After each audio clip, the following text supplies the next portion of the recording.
Bien, on est parti. Le dernier modifieur de la catégorie Generate, le modifieur Wireframe. Alors, ce modifieur-là permet en fait de... Oula. Je sais pas pourquoi je glisse à chaque fois lorsque je fais ce genre de truc. Voilà. Donc ce modifieur-là, il permet en fait de supprimer les faces, de garder les edges et d'ajouter de l'épaisseur aux edges. De créer une grille, quoi, un quadrillage en quelque sorte. Et voilà ce qu'il fait. Voilà ce que fait ce modifieur-là. Je peux jouer ici avec ce paramètre-là. Ici, l'épaisseur. Ok, ça va comme ça. Ici, le décalage. Là, le côté, conserver le côté arrondi ou pas, remplacer ici par l'origine. Donc là, bon, du coup, là, ça me tue un peu ce que le modifier a à faire, mais ça va, on peut conserver ça. Par exemple, pour faire un cône, le cône d'une glace, ça peut être intéressant, hein, mais c'est pas ce qui m'intéresse. Moi, c'est plus le quadrillage, mais ça peut être un effet recherché, hein. Ok, voilà. Donc là, c'est pour les paramètres pour l'épaisseur de l'objet, vous avez vu. Tac. Des paramètres supplémentaires pour l'épaisseur.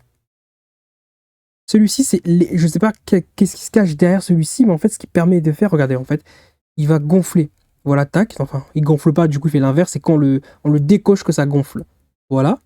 Je peux, tac, avec ça. Et lorsque je vais le décocher, ça va gonfler. Voilà, c'est plutôt l'inverse. Voilà. Il joue vraiment avec l'épaisseur là. Ici, le crease edge. Bon, vous avez compris ce que c'est que le crease, hein, si vous avez suivi les précédentes vidéos. Lorsque je vais en mode edit N, le crease ici, c'est ce qu'il y a ici. Mais une crease pour les edges. Donc là, si je le mets à 1, c'est-à-dire que je veux que les edges là ont un crease là. Ils auront ici un crease, ils auraient été creusés.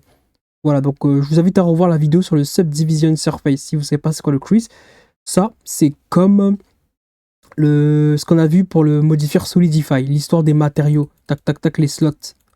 Là, le 0, le premier, le deuxième, ici, il va prendre les différents matériaux. Donc là, ces nouveaux edges là vont prendre les différents matériaux qui sont présents dans le slot. Et là, ben, je peux choisir à quel vertex group va s'appliquer le modifieur.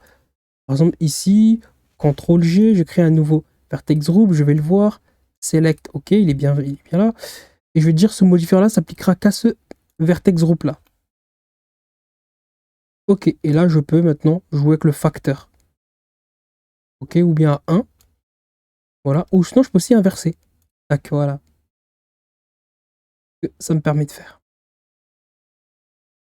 Ok, je pense qu'on est bon pour le modifieur wireframe.